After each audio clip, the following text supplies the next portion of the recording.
Hey guys, welcome to the Trash Picture Show. I was pleasantly surprised when the first two episodes of Hawkeye dropped on Disney Plus. Yeah, I've been looking forward to this series since I saw the promotion for it. I got a very die-hard kind of feel off it. I particularly like the character Hawkeye. Uh, Jeremy Renner is a good actor. I don't know if he done the best job with the character in the prior Avenger movies, but this series seems to be kind of cleaning up the character and making him a lot more compatible with his comic book counterpart. Essentially, the storyline seems to be very reminiscent of the Matt Fraction My Life is Living Weapon Hawkeye comic book run, where he and Kate Bishop have to deal with kind of very mundane, low level thugs and situations, but it also adds a lot of heart and a lot of insight into the character. The Christmas setting really helps it out.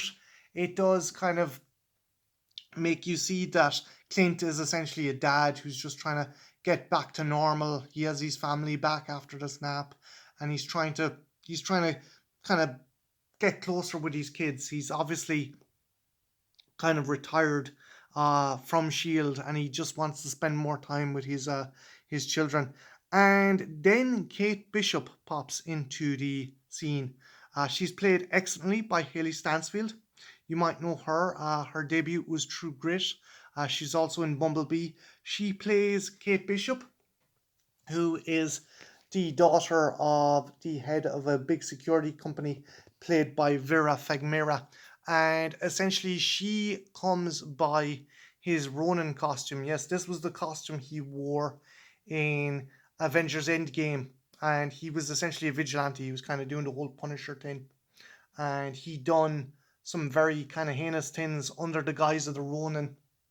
And as a result, he made a hell of a lot of enemies. Stupidly, Kate decides, being a big fangirl of Hawkeye, and we get to learn a bit more about that in the first episode. She decides to don the costume and right some wrongs, and things spiral out of control from there. Obviously, Hawkeye wants to try and kind of put this behind him, the whole Ronin kind of scenario. Again, a very dark aspect of his life. So he decides to track down Ronin, and on discovering it's Kate, he decides to help her get rid of the costume and kind of shake off all these enemies that have popped up out of the woodwork.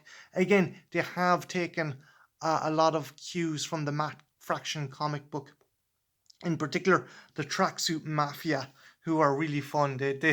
These kind of low level idiot goons who can only say things like bro, yo bro, bro. So yeah, they're these kind of Eastern European thugs who are absolutely bumbling idiots, but dangerous nonetheless.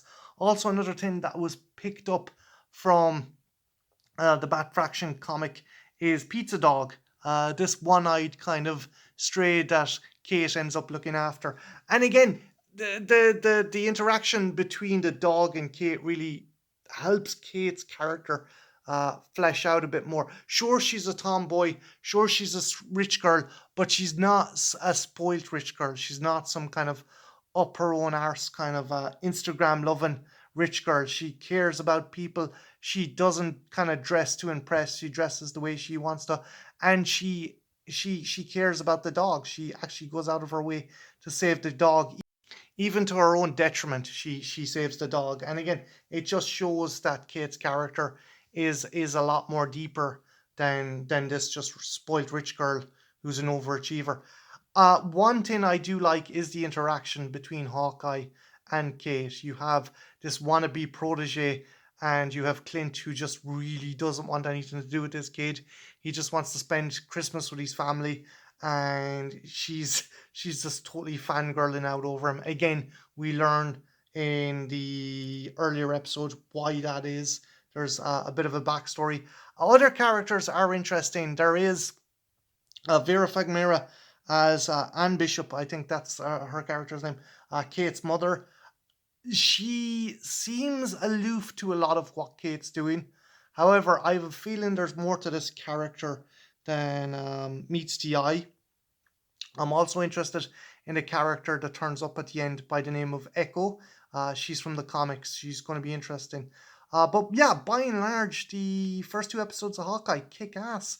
If you're a fan of the comic, definitely check it out. And if you're a fan of the MCU, check it out. I think that this is maybe something that, yeah, I think this is something that maybe Falcon and the Winter Soldier should have been.